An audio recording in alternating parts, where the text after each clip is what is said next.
Part 3, Win Before the First Move, Chapters 10 to 13 of The Art of War by Sun Tzu. Chapter 10, The Fight You Don't See. What if I told you what the most dangerous enemy you'll ever face is already inside your camp? Not a spy, not a soldier, but a bad decision, disguised as confidence. Sun Tzu warns, know when to fight and when not to fight. Example, a CEO launches a product in a rush to beat the competition. No research, no patience, just ego.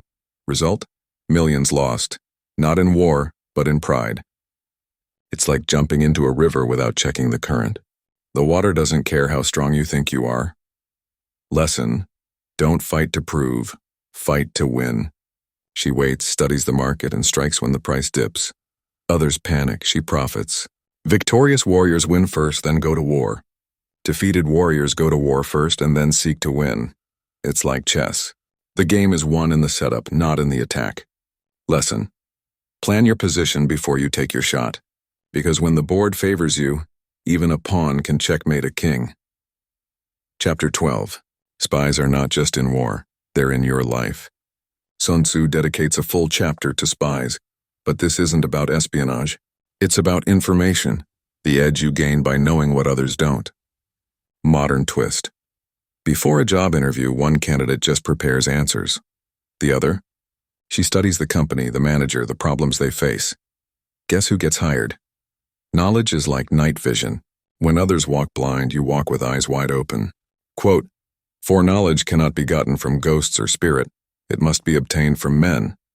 Lesson: in a world flooded with noise, the quiet researcher wins. Chapter 13. Win without the fight.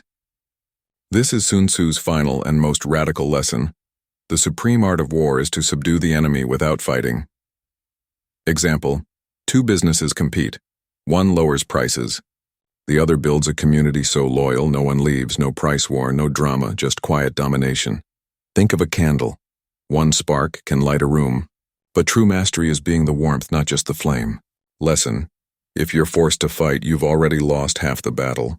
True power is silent. It influences, not insists. It bends others without breaking them. Closing. Message: the art of war ends not with swords, but with silence. Because the most powerful wins aren't loud. They're strategic, subtle, and invisible.